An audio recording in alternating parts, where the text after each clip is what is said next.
नमस्कार, भारत एक्सप्रेस के digital addition में आपके साथ मैं हूं प्रीति पांडे। आज हम बात करेंगे 26-11 मामलों के आरोपी तहव्वुर राणा की, जिसका 17 साल लंबा इंतजार आखिरकार समाप्त हुआ। एनआईए और रॉ की एक ज्वाइंट टीम अमेरिका से प्रत्यर्पित कर तहव्वुर राणा को लेकर भारत आई।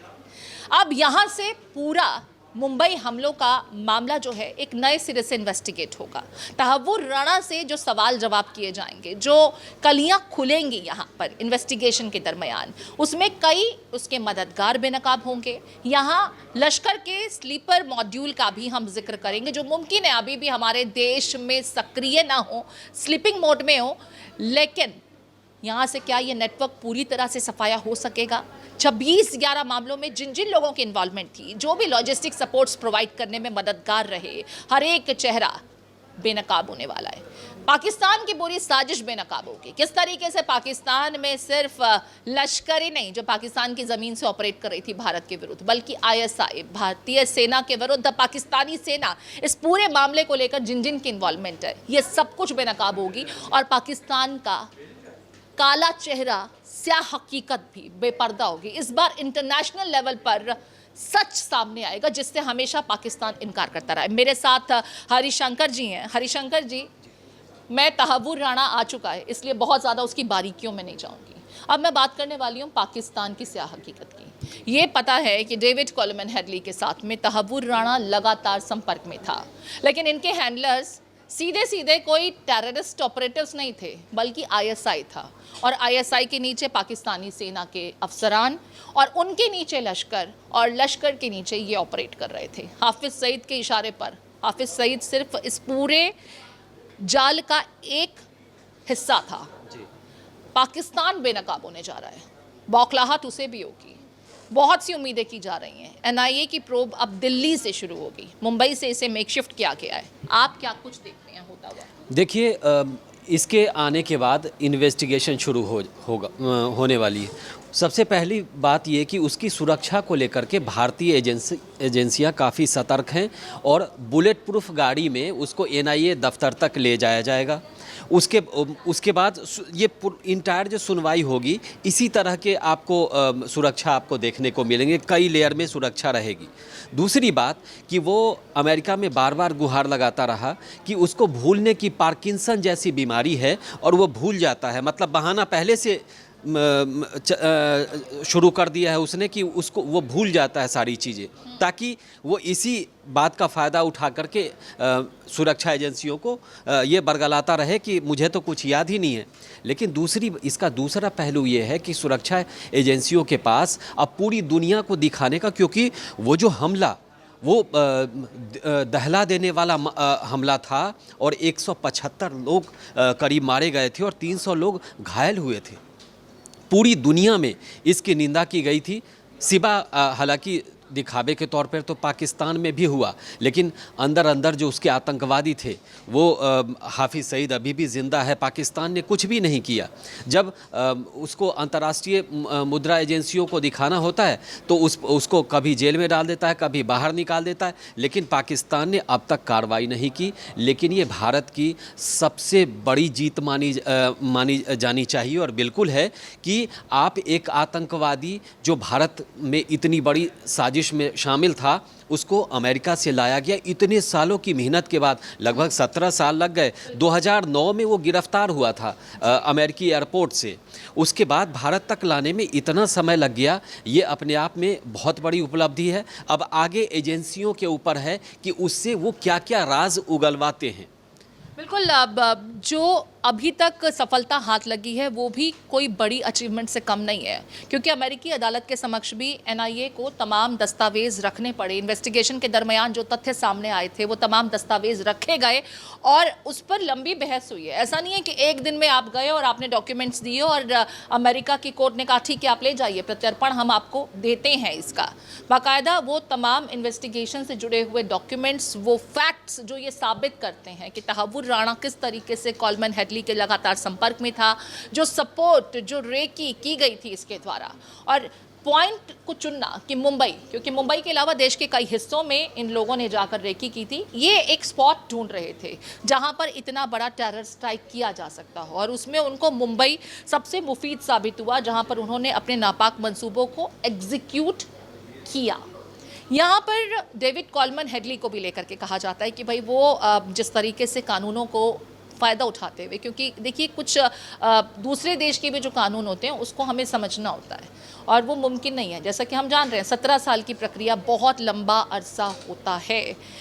तहव्वुर राणा के अगर एक्सेप्टेंस से कॉलमन हेडली का भी भारत आने का रास्ता साफ होता है तो ये और बड़ी अचीवमेंट होगी। यहाँ पर अगर वर्तमान केंद्र सरकार की बात की जाए तो तब की यूपीए सरकार को वो क्वेश्चन कर रहे हैं कि उनमें दृढ़ निश्चय की क्षमता की कमी थी जिस वजह से इतना डिले हुआ।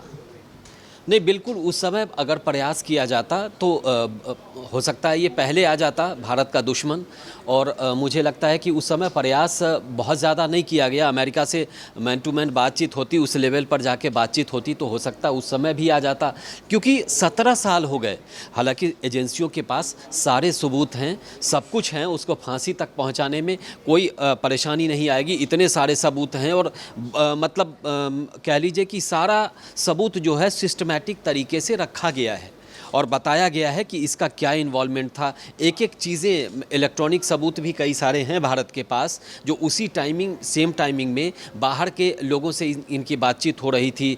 प्रॉपर जो वहाँ पर इलाके का जो सर्वेक्षण किया था अपराधियों ने, ये की थी, रेकी की थी, उसका भी सारा रिपोर्ट है। तो मुझे लगता है कि इसको फांसी तक पहुंचाने में, लेकिन उस समय की सरकार जो है वो अमेरिका से बातचीत करने में कहीं ना कहीं या तो देरी किया, उन्होंने पहल नहीं की। अगर उस समय बातचीत होती तो बात कुछ और होता, लेकिन देर आए दुरुस्त आए, अगर इस समय आ गया है तो अब सबसे बड़ी बात यह है कि अमेरिका का जो आतंकी मानसिकता है उस देश का, उसको पूरी दुनिया के सामने उजागर करने का वक्त है। हालांकि भारत लगातार उसको उजागर पूरी दुनिया में करता भारत लगातार सबूत देता रहा है, साक्ष्य देता रहा है। ऐसा नहीं है कि सिर्फ 26-11 मामलों में पाकिस्तान किस तरीके से पीछे था और पाकिस्तान की ये पूरी साजिश थी, कॉन्स्पिरेसी थी भारत के विरुद्ध, वो बेनकाब हुई हो।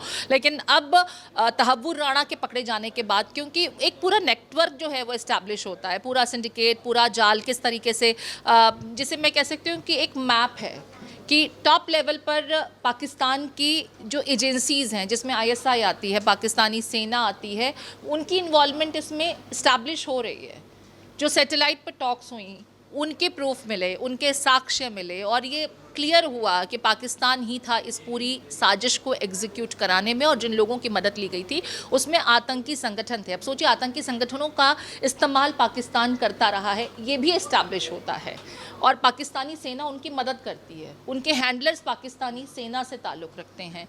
तो तहव्वुर राणा ही अपने आप में आना एक अचीवमेंट नहीं है। हम पाकिस्तान को एक्सपोज कर पाएंगे, और इंटरनेशनल प्लेटफॉर्म पर हमेशा उसकी किरकिरी होती है, सब उसको आतंकिस्तान के नाम से ही जानते हैं, ये भी मालूम है। लेकिन अब कहाँ कहाँ रेकी की गई थी, कहाँ कहाँ दहलाने की कोशिश की गई, किस तरीके से आतंकी मॉड्यूल को वो यूज़ कर रहे थे, ये सब कुछ बेपर्दा होगा। यहाँ पर आपने फांसी का जिक्र किया हरिशंकर, पूरा देश चाहेगा, मुझे लगता है देश ही नहीं हर कोई चाहेगा कि ऐसे लोगों का हश्र यही हो, लेकिन प्रत्यर्पण के कुछ नियम कहते हैं, क्योंकि तहव्वुर राणा ने प्रत्यर्पण से पहले बार बार यही याचिका लगाई थी कि भारत में उसे टॉर्चर किया जाएगा क्योंकि वो पाकिस्तानी मूल का है, और भले ही अब कनाडाई नागरिक है, लेकिन प्रत्यर्पण की कुछ जो शर्तें हैं अभी वो क्लियर नहीं हुई हैं। उसमें जाहिर है कि जो इंटरनेशनल लॉज कहते हैं उसका हमें पालन करना होगा। ये आप किस तरीके से देखिए, अंतर्राष्ट्रीय कानून जो है वो भारत पालन भी करेगा, लेकिन सबसे बड़ी बात है कि सज़ा क्या हो। सज़ा तो उसको भारतीय कानून के हिसाब से दिया जाएगा। ऐसा नहीं है कि अंतर्राष्ट्रीय कानून ये कहता है कि आप किसी को फांसी पर न लटकाइए, किसी को उम्र कैद दे दीजिए चाहिए। उसको सज़ा तो भारतीय कानून के हिसाब से होगा, क्योंकि उसने भारत में अपराध को अंजाम दिया है जिसमें 175 लोग मारे गए थे। तो उसको और इतने बड़े साजिश में शामिल होने का मतलब फांसी से कम तो सज़ा होगी नहीं। लेकिन हम यहाँ पर बंध भी सकते हैं अगर वो कंडीशंस हैं जिस पर हमने साइन किए हैं, हस्ताक्षर किए हैं। प्रत्यर्पण के नियम तो यही कहते हैं और यही वजह है कि इतने समय तक भी गिरफ्तारी के बावजूद, जब भारत 2020 से कोशिश कर रहा था कि प्रत्यर्पण हो जाए, फिर भी इतना लंबा वक्त लगा क्योंकि वो बार बार यही टैक्टिक्स अपना रहा था कि वहाँ पर टॉर्चर होगा। वो पाकिस्तानी है, भारत पाकिस्तान के संबंध जो हैं वो सभी जानते हैं, हर कोई वाकिफ़ है। हालांकि आखिरकार फरवरी के महीने में अमेरिका की कोर्ट ने ये माना कि भाई ये कोई ग्राउंड नहीं है और जिस तरह के आरोप इनके ऊपर लगे हैं उन आरोपों को यहाँ बहुत संजीदगी से लिया गया।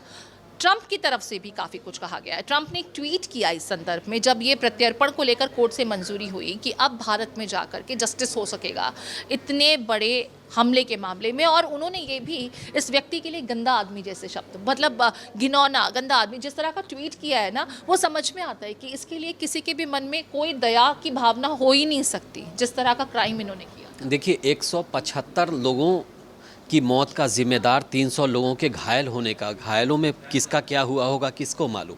उसके अलावा और भी बहुत सारे लोग जख्म, जिनके फैमिली के लोग मारे गए, उनका, उस फैमिली का क्या हुआ होगा। तो बहुत सारी चीज़ें हैं, लेकिन अंतर्राष्ट्रीय कानून कई बार आपको कई चीज़ों में बांध देता है कि मतलब दुनिया में कई ऐसे देश हैं जो फांसी को मतलब टालने की बात करते हैं। मतलब ये कि किसी इंसान को फांसी ना दीजिए, उसको उम्र भर जेल में रखिए जब तक वो ज़िंदा रहे, ताउम्र। तो अगर अंतर्राष्ट्रीय चीज़ें ये सामने आ रही हैं तो हो सकता है भारत सरकार इस पर पहल करे। हमारा कानून तो ये कहता है कि ऐसे आदमी को फांसी होना चाहिए। आपको भी फांसी दी गई? उसको फांसी दी गई थी। प्यादा ही था, जबकि ये सभी जानते हैं कि कसाब को इस देश में फांसी दी गई। हालांकि उस दरमियान यूपीए की सरकार थी जब उसे महाराष्ट्र की जिस जेल में रखा गया और जो प्रिविलेज उसको दिए जा रहे थे, लगातार लोग काफ़ी कर्ज कर रहे थे कि भाई बिरयानी खिलाई जाती है, उसे तो वीआईपी ट्रीटमेंट दिया जा रहा है, इतने लोगों की मौत का जिम्मेदार है, लेकिन उसके साथ वीआईपी ट्रीटमेंट हो रहा है। हालांकि एंड में क्योंकि कसाब यहीं पकड़ा गया था, उसे तो फांसी दी गई। अब तहव्वुर राणा के मामले में सज़ा क्या होगी, इसके लिए थोड़ा सा हमें पहले वो शर्तों को देखना होगा, कानून के जानकार क्या कहते हैं। दिल्ली में पूरे मामले को शिफ्ट किया गया है, पटियाला हाउस कोर्ट में ही मामले की सुनवाई होगी। ये बात अलग है कि हो सकता है इन्वेस्टिगेशन के दरमियान इन्वेस्टिगेटिंग टीम उसे मुंबई वगैरह लेकर के जाएं, जहाँ जहाँ पे उसने रेकी की, जहाँ से उसको सपोर्ट्स मिले, वो तमाम डेटा। लेकिन जैसा कि आप बार बार बता रहे हैं कि वो तो भूलने की बीमारी की आड़ लेकर के खुद को बचाने की कोशिश कर रहे हैं, मेडिकल ग्राउंड्स का सहारा लेते रहे हैं। तो ये तो एक टैक्टिक है। अब ये मामला जब ट्रायल में जाएगा, दिल्ली में, मुंबई में ट्रायल इसका होता रहा है, आप क्या कुछ समझ पा रहे हैं कितना मुश्किल है? क्योंकि 17 साल हो चुके हैं, वक्त बहुत ज़्यादा गुजर चुका है। देखिए, वक्त गुजर चुका है, लेकिन आपके पास सबूत हैं। आपके मौकाए वारदात से वहाँ के क्या हालात थे, कैसे थे, सबूत कैसे इकट्ठा किए गए, एक एक चीज़ उससे पूछा जाएगा। दूसरी बात है कि सिर्फ पार्किंसन कह देने से एक इतना बड़ा अपराधी बच नहीं पाएगा। उसके लिए उसको बताना होगा और उसका प्रॉपर जांच होता है, दिमाग की जांच की जाती है और उसका प्रोसेस है। तो ऐसे वो कह के बच नहीं सकता। दूसरा है टॉर्चर का, जो आप प्रत्यर्पण के लेके आए हैं, कसाब और इसमें अंतर है। कसाब यहाँ पकड़ा गया था, जबकि ये अमेरिका से प्रत्यर्पण होकर के आया है, तो आपको उस कानून को भी मानना होगा। तो बहुत सारी उलझने हैं, लेकिन मुझे लगता है कि ये बड़ी सफलता है कुल मिलाकर के। अभी तो फिलहाल हम इससे कामयाबी ही कहेंगे, इससे बड़ी अचीवमेंट माना जा रहा है। और 26/11 जो भारत के इतिहास में मुझे लगता है अब तक का सबसे बड़ा आतंकी हमला था, उसके पीड़ितों के साथ देर ही सही लेकिन इंसाफ ज़रूर होगा। और यही बात प्रधानमंत्री नरेंद्र मोदी ने भी अपने ट्वीट में कही है। इस पूरे मामले को आप किस तरीके से देखते हैं? तहव्वुर राणा के साथ होना क्या चाहिए? क्या ट्रायल में बहुत ज़्यादा वक्त ज़ाया होता है तो ये डिले होना चाहिए क्या, या लोग चाहते हैं कि फ़ौरन उसे उसके हश्र तक पहुंचा दिया जाए? बहुत सारी इस वक्त सोशल मीडिया पर इस मुद्दे को लेकर के बहस चल रही है। आप इस विषय को किस तरीके से देखते हैं? आपके कमेंट्स का इंतज़ार रहेगा।